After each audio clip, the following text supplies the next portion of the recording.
Now, the greatest radio shows of all time. Suspense. The Shadow Node. Washington calling David Harding, counter-spy. Classic radio theater. The Great Gildersleeve. Fibber McGee and Molly. Dragnet. Gunsmoke. The Lone Ranger. Now, step back into a time machine with your host, Wyatt Cox. Good evening, friends of the inner sanctum.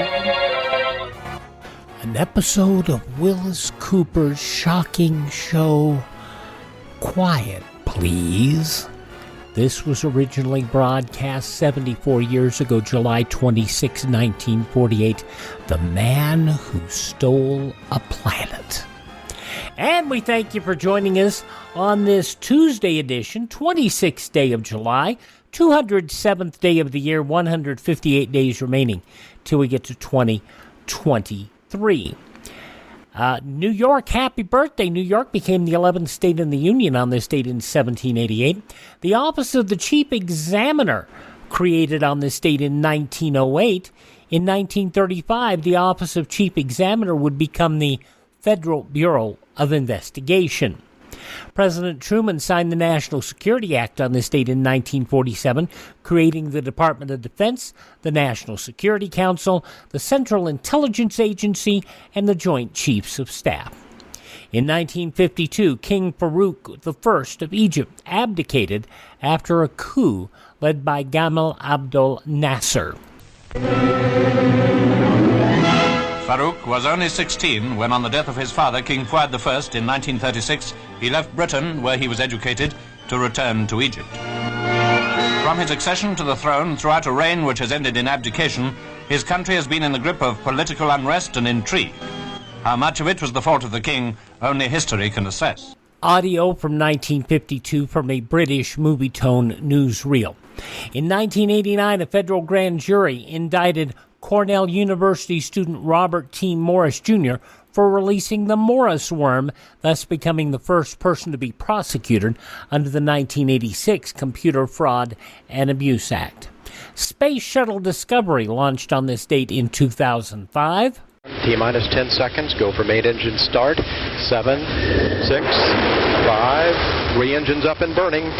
3, 2, 1, and liftoff of Space Shuttle Discovery, beginning America's new journey to the moon, Mars, and beyond. And the vehicle has cleared the tower. Discovery. Houston's now controlling. Commander Eileen Collins confirming Discovery's rolling onto a course for rendezvous with the International Space Station.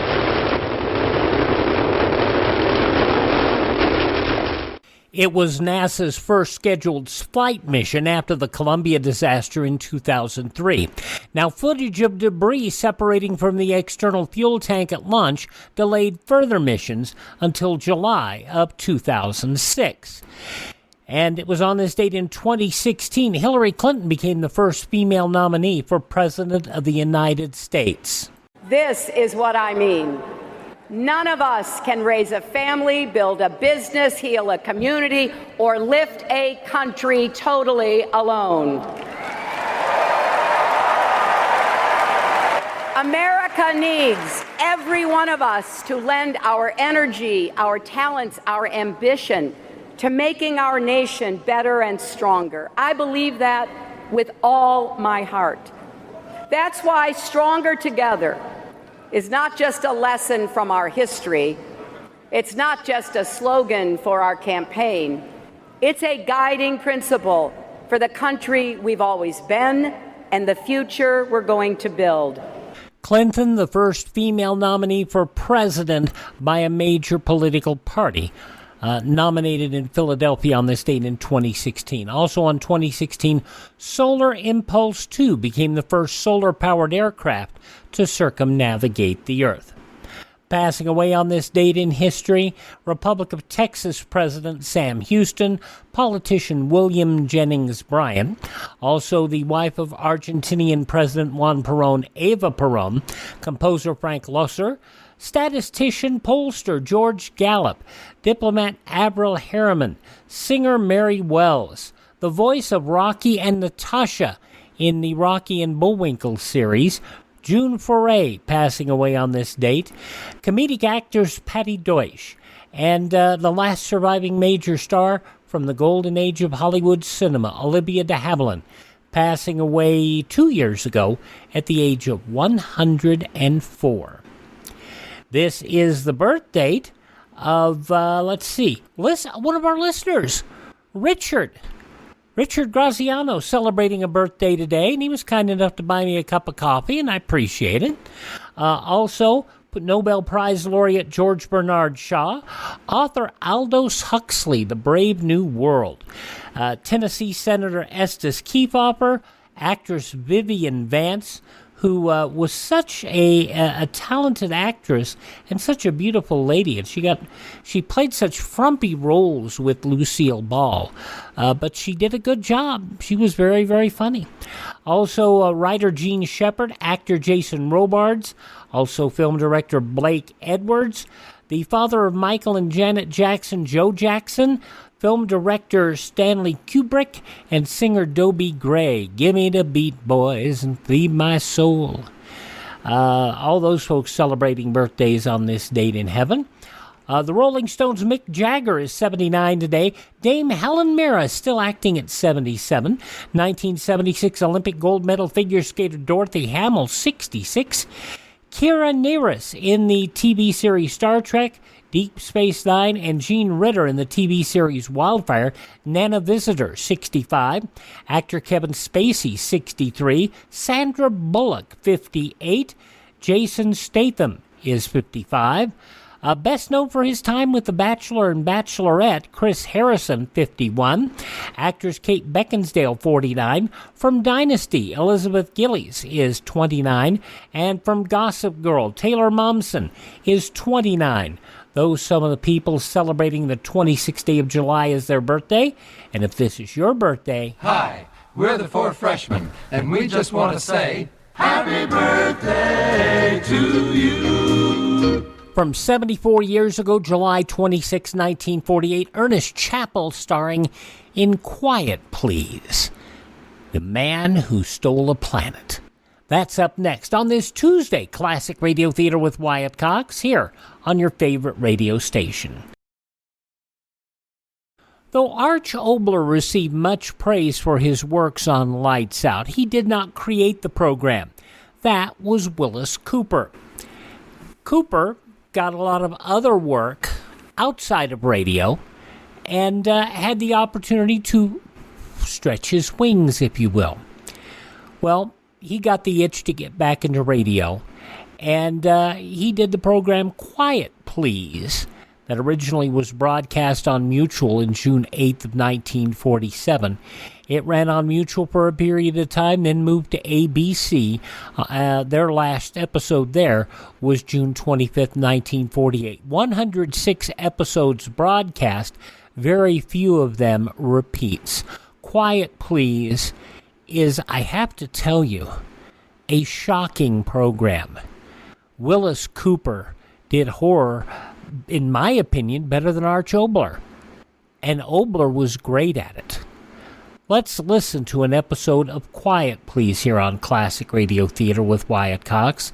This episode is entitled The Man Who Stole a Planet, and this was originally broadcast July 26th, 1948, some 74 years ago today. Quiet, please. Quiet, please.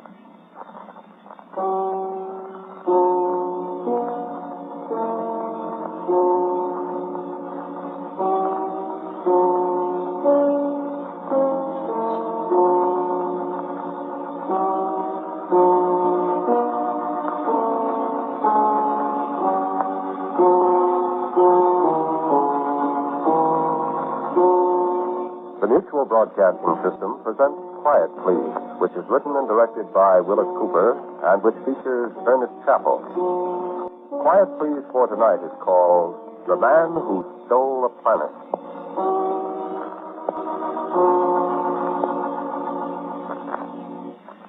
I've been a very fortunate fellow, having money enough to do what I wanted to do, knowing what I wanted to do with it. I suppose I'm the best-known amateur authority on Mexico and the ruins of the Mayans and the pre-Mayans there is. Although if you're not interested in that kind of stuff, you never heard of me, so what? So if you're not, go on and read the baseball scores or tune in a quiz program or just do whatever you want to. I can't stop you. And I frankly don't care what you do if you're not interested. But if you are interested, just keep quiet and listen. And sit still. No, don't sit still. Stretch your neck a little and look down into this thing. Ever see one before? A deep freeze. People keep frozen foods and stuff in these things. That is, most people do. I keep dead men in it. See? Oh, no, I didn't kill him. Matter of fact, I'm not entirely sure he's dead. He doesn't breathe. His heart isn't beating. If he isn't dead, he ought to take down his sign. He was just like that when he was walking around, like a mummy.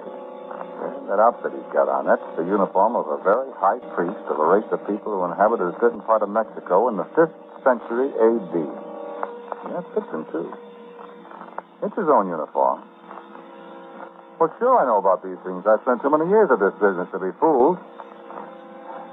Fantastic, huh?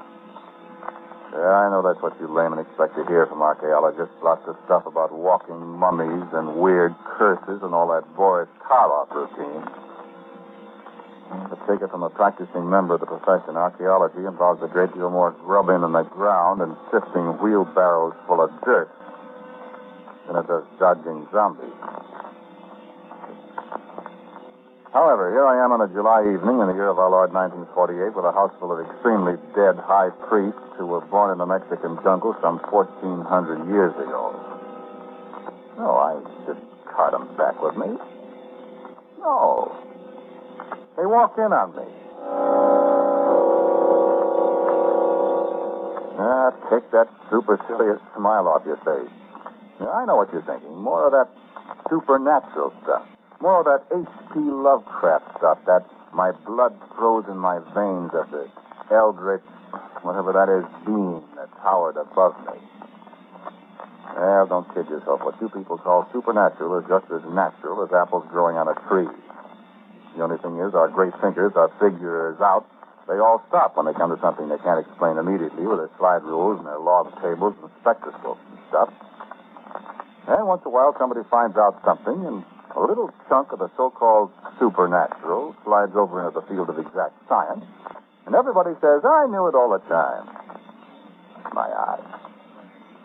So if men dead 1,500 years can walk around, it's a perfectly logical explanation for it. They know the explanation, we don't. And if we ever find out, accidentally, there'll be 100,000 scientists to tell you they could have done it a long time ago, only they were working on nuclear fission and other more practical benefits to the human race. Thing is, I don't care how they do it. My interest is in why they're here. That's what affects me. Oh, I didn't tell you why they're here. That's quite simple. Well, they want something I've got, something I brought back from Mexico with me. Something I stole from them. And I may say something I want very much to keep. So, that's my problem, children. What's yours?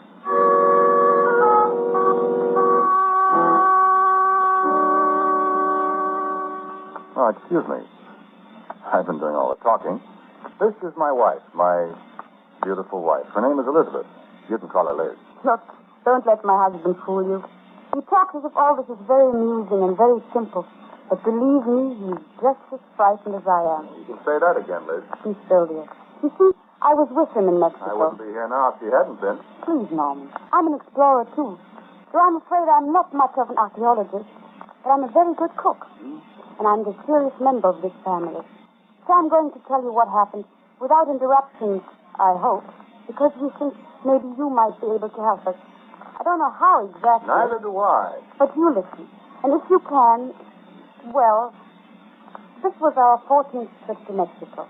We flew to Mexico City, then down to Veracruz, and our people met us at Merida. And... If you'll excuse me a minute, darling, I think one of our friends is looking in the window. Oh, Norman. Just sit still. I'll be right back. Honestly, I'm simply scared to death. We've been so fortunate this far. We always discover them in time. But what will happen if one gets in and we don't see him? Norman! Norman! Okay. I had to bust the window, though. Yeah, I better put this one away. There's no telling what had happened to us if some curious policeman got a look at... Hey, you see? Same uniform, same badge on his left arm. Just like the ones carved in on the thing. The Guardian. The Watcher.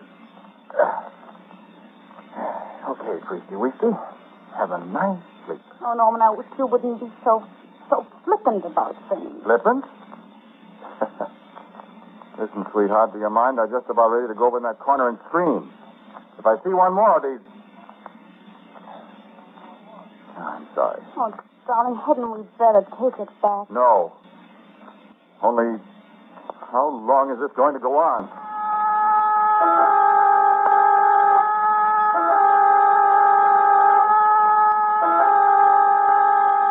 Yeah. How long is it going to go on? You've never been inside one of those great stone pyramids the Mayans built in the Guatemala jungles so many, many forgotten years ago. You've never smelled the dead smell. The sour, sweet odor of the rotting vegetation that's crept in through the crevices between the stones and died 1,000 times. And the musty gray smell of those low tunnels with the maddening paintings on the walls at your elbows. The figures seem to gibber at you in the light of a Coleman lantern. Sweat. And the feeling that snakes are waiting for you in the darkness at the end. Yeah, they worship snakes too. Tom, the snake god.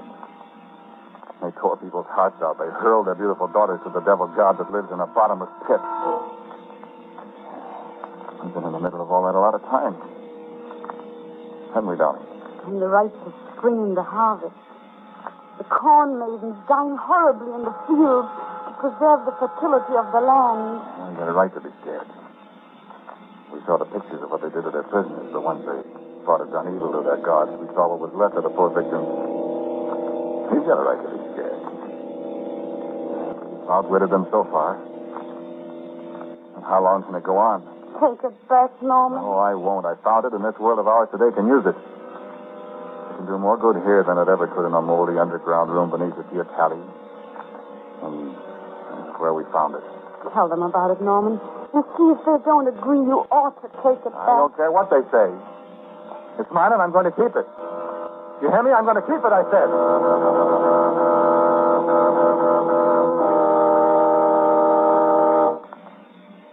We'd heard about the place so many times.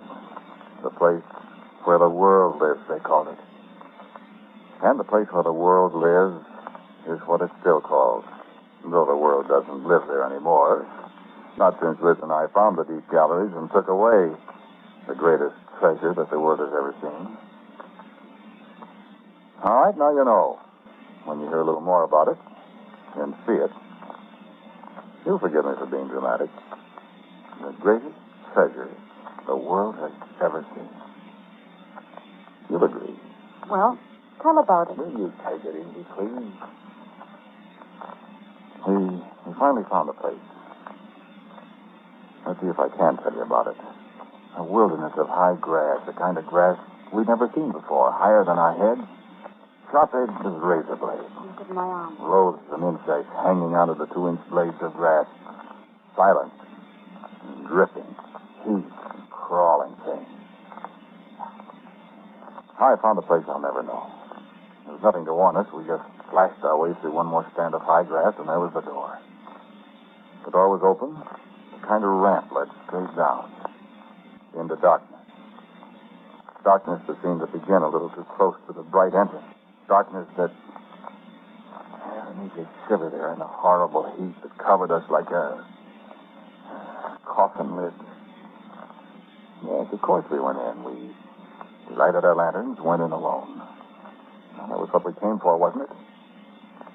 And I think we were the first human beings who had set foot on that long stone ramp in a great many centuries. Yeah, we knew it.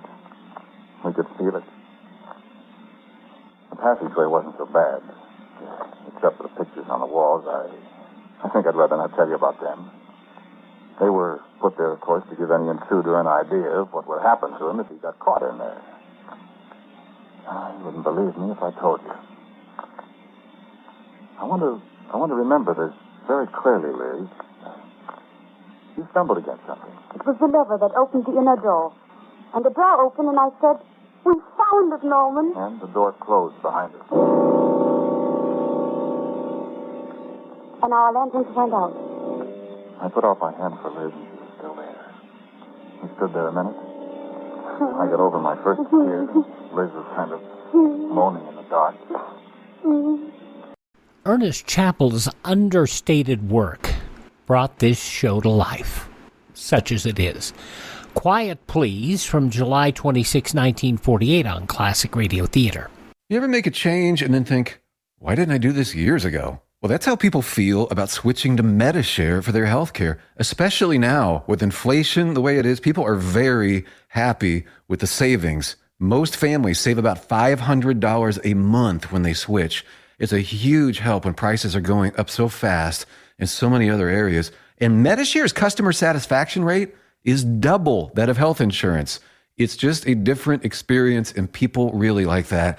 Medishare is an alternative to health insurance. It's a community of Christians who share each other's healthcare bills, and it's been going strong for over 25 years. It really is the gold standard, the most trusted name in healthcare sharing. Find out why people love it, find out why they rave about the customer service, and find out how good it feels to save some money right now. They're super easy to talk to. Here's the number, 833-34-BIBLE. That's 833-34-BIBLE, 833-34-BIBLE.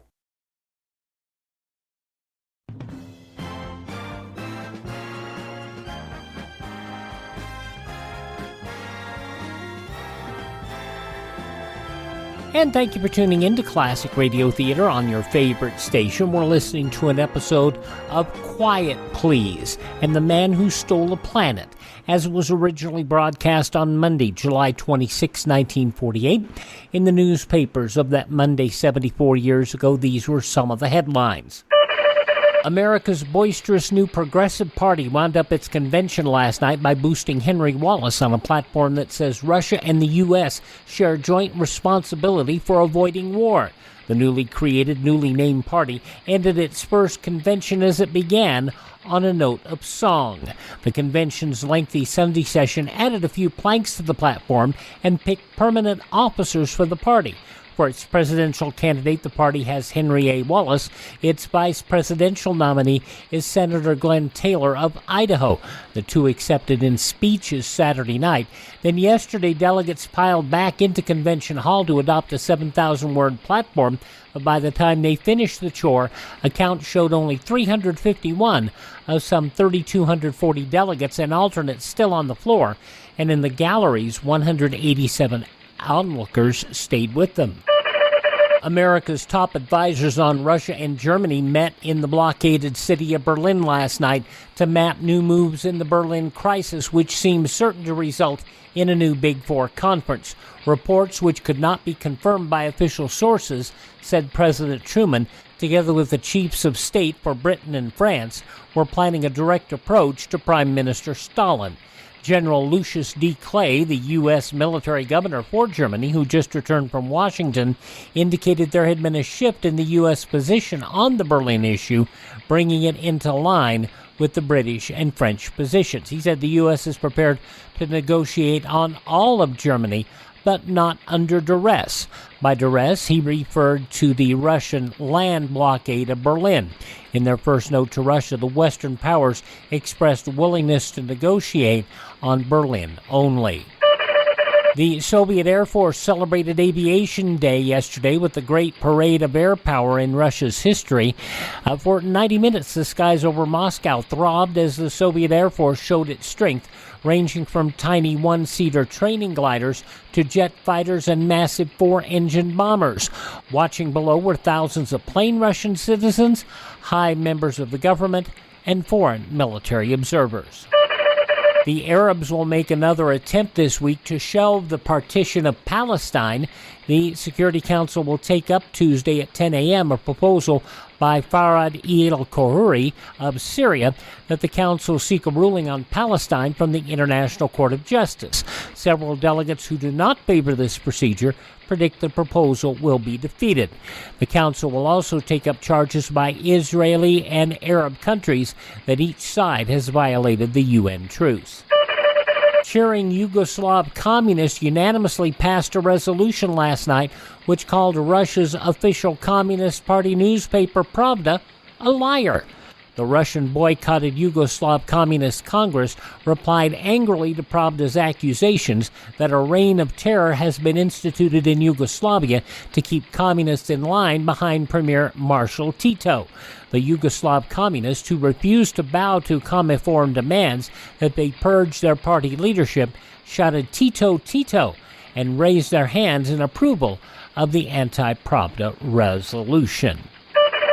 General Electric announcing last night an increase on 1 penny on the retail price of electric light bulbs in the 15 to 60 watt sizes. Begin today. They will cost 12 cents each. It's so peaceful in the country. That's the theme song of the National Security Resources Board, which says atom bombs are less likely to fall on you if you get out of big cities and industrial areas. In a report released yesterday, the bomb said an enemy wouldn't waste expensive and scarce A-bombs on anything but highly concentrated areas of vital industry. A quote pamphlet says studies made to date indicate that areas of industry concentrate less than 5 square miles or urban concentrations of less than 50,000 people will be reasonably secure from attack under all circumstances expected to prevail. And white girl babies now can expect to live to at least 70.3 years. That from the National Office of Vital Statistics. In a report they released yesterday, the first time in the country's history, the life expectancy has gone past the biblical 70. Non-white babies have the chance of living at least 61 years. And those some of the day's news stories as reported in the newspapers of Monday, July 26, 1948, on your radio, Quiet Please, The Man Who Stole the Planet, which will continue following these words. Classic Radio Theater with Wyatt Cox on your favorite station. It's a big, bold story set in the heartland of America, along the edge of Lonely Mountain. I am open for business. And so Big William Gorgon, played by handsome Michael James, fiercely set down his Midwest roots. Oh, darling, we're going to sell bathrobes and raise chickens. Set his adoring wife, Wilhelmina, portrayed by beautiful Glenda Olsen. Oh, I love our store, Will. But they hadn't counted on Big Ralph's bathrobes and cattle store coming to town. Oh, Will, what will we do, Will? Will had a plan, a way of facing off against tough Big Ralph. We're going to change the face of America. We're going to advertise. For what? With print, broadcasting, and bus benches, we're going to tell people who we are and where we are. What's a bus? And so the story of how one man brought advertising to the heartland. Oh, will it work? It will. Well, my name ain't Will, Wilhelmina. We got to advertise or we'll die. And so the greatest marketing story of all time is here. Advertise or die, dopey. Put your message on this national advertising platform. Email classicradiotheater@gmail.com. classicradiotheater@gmail.com. Wednesday's Classic Radio Theater, we go to 66 years ago, July 27, 1956, an episode of the CBS Radio Workshop and Starboy, a retelling of the Blackfoot Indian legend about the Morning Star, who took an Indian girl from Earth to be his wife. That'll be coming up on our Wednesday Classic Radio Theater with Wyatt Cox. Some culture for you. But right now, the conclusion of Quiet Please, starring Ernest Chappell. I'll talk a little about Ernest in the show some more after we complete this episode of The Man Who Stole the Planet. July 26, 1948, 74 years ago today. It's okay, honey. Stand still so we don't get separated from each other. Just stand still. I like the light again. No, wait. There's a light. And there was a little light, a little faint light, down there under the earth. And at first I couldn't see where it came from. But our eyes got more and more used to the dim radiance. We finally saw where it was coming from. But there's a globe there, Norman. I think so, too. Come on, let's look over. What is it, Norman? Looks like a baseball. Any kind? What's holding it up? Well, I don't. I can't. It just seems to be suspended in the air. I'll be darned. That's the lantern. Yeah. Wait. Don't touch it, Liz. Can't touch it. What? It's inside something, a globe of some kind. Crystal, I guess. Here. Well, how do you know about that? Here, hold up the lantern a little. I want to look at it close. Liz. Liz, look here. Look at this. What? Well, look. Do you see what it is? Just a little ball of silver. Oh, Norman.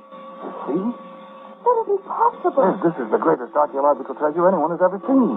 It can't be. It is. See, that's the North American continent. And look around here. Europe, Asia, Africa. It's the world. Do you realize what it means?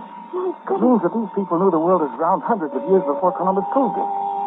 It proved that the people who lived here knew all about the world. Look, even Australia. Yes, it does. Perfect. Why, this will upset every scientific... My Lord, woman, do you realize what a discovery this is? I'm afraid of it. Oh, I found what holds it up. What? It's not suspended in midair at all. See these two little wires? One from each pole? And you see? I see. Oh, Norman, it's so beautiful and so terrifying. Terrifying, my eye. Now, this is one treasure the Mexican government isn't going to get. Are you going to take it? Are you kidding? What was that? The door blew open. I was wondering how we were going to get out again. Now everything is going to be all right. And I nearly dropped the lantern. Because when I turned around to look at the door, the rays of my lantern lit up the walls of the circular rock-hewn room we stood in. And ranged around the walls 2 feet apart were the high priests and all their regalia, just like these you looked at. All of them staring at us, each one of them with a bow in his outstretched left hand, and an obsidian-tipped arrow drawn to the head, aimed straight at Liz and me.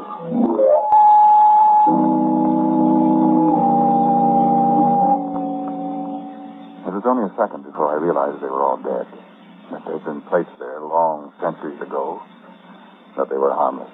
And I laughed. I picked up the crystal globe that the little world lived in, and Liz and I made our way outside to the world of grass and sunlight. And I, like some 20th century atlas, carried the world on my shoulder. I turned and looked back for a moment at the door. And there, framed in the blackness beyond, stood an ancient man in the regalia of a high priest, such as we'd left behind us when we stole the world. And the arrow on his bow was pointed at my heart. So I shot him. And he fell kicking. I slapped Liz when she started to cry. And we came away. Let's look again at this first shot I took. See? The bullet in his head? Yeah, he's the same one I shot. Never forget his face.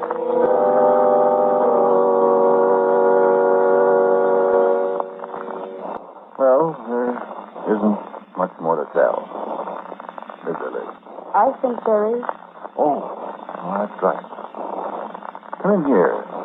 I want you to see this world. This little silver globe that was fashioned nearly 1,000 years before Columbus was born in a Mexican jungle that hasn't even got a name. Come in. Here it is. Quite a thing, isn't it? What? Oh, yes, I managed finally to break the crystal globe it was in. The day of that big earthquake in Japan it was.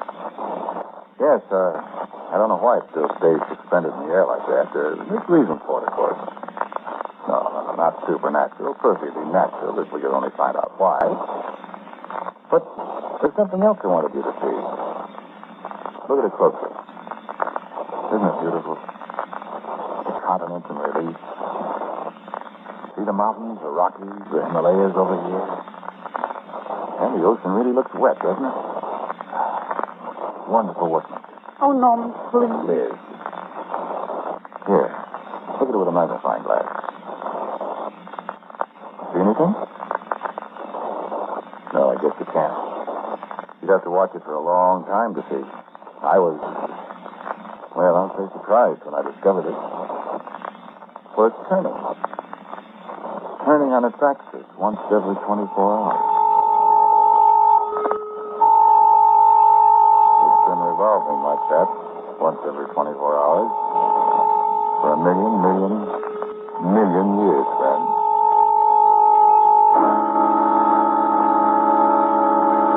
Oh, you see, I have got the greatest treasure the world has ever seen, haven't I? I really did steal the world. And I'll tell you something, the world is mine. Sure. Let anybody do anything I don't like, I'll take care of them. It's my world, see? You don't believe it? Well, look here. This is a very fine platinum blowpipe. And this is water. See here? That's the Sahara Desert. What? No, Norman, please don't. Wait. What? You see? Nothing happened. Is that so? Liz, turn on the radio. There's a news program on now. Go ahead. Just be quiet for a second. Norman, I don't want... Turn it on. And be still. All of you. Hopes for immediate peace in the Holy Land. Just a moment, please. Okay. Ladies and gentlemen, it is reported that the Sahara Desert, the driest place in the world, has been suddenly inundated by widespread cloudbursts of unimagined intensity. The rolling sand dunes of the world's greatest desert are now submerged below a feet of water. Hundreds of persons. There you see. Sorry if I killed some people, but... well, I may have to kill lots of people someday, so, it's practice. Don't believe it? Well, here, take this needle. No? Well, watch me. What shall we destroy? No, not a town. We'll wait for that. Besides, I can't pinpoint a town on a globe this size. Exactly.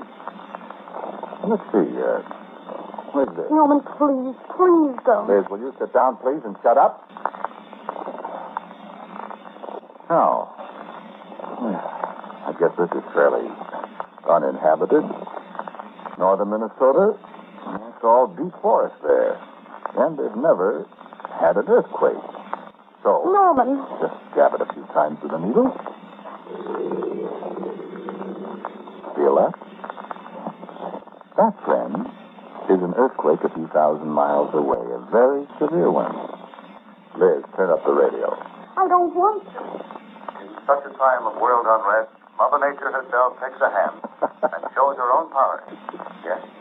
Oh, no. Ladies and gentlemen, here is another catastrophe. The great Mesabi Range in northern Minnesota has been completely obliterated according to first reports of a devastating earthquake that has laid waste thousands of square miles of the United States. Well, what do you think? Norman. I don't know exactly what to do. If I can just keep these high priests Norman, in the please. globe long enough, maybe I ought to just sit tight until they've all visited me and I've put them all away and live. And then I'll be all right. I'd like your opinion. Norman. What do you want? Norman, the globe... Stop, Father. Taking it. Oh, well, hello, Brother Priest. Put that down. Put it down, I say. Put it down or I'll... No, Norman, don't shoot. You might... Stop, I tell you. No, Norman.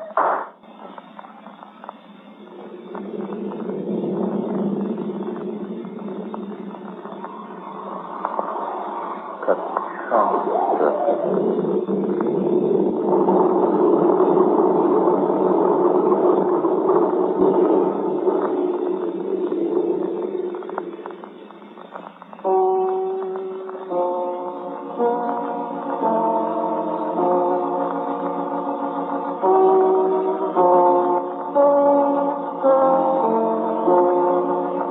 Quiet Please for tonight was called The Man Who Stole a Planet. It was written and directed by Willis Cooper, and the man who spoke to you was Ernest Chappell, and Hildy Palmer played Liz. The voice on the radio was that of Phil Tompkins. Music for Quiet Please, as usual, is played by Albert Berman. Now, for the word about next week, our writer-director, Willis Cooper. No, nobody has stolen the world, really.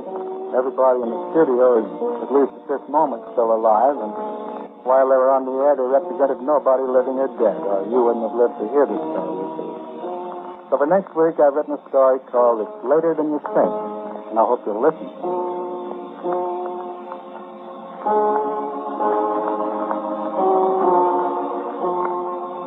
And so, Until next week at the same time, I am quietly yours, Ernest Chappell.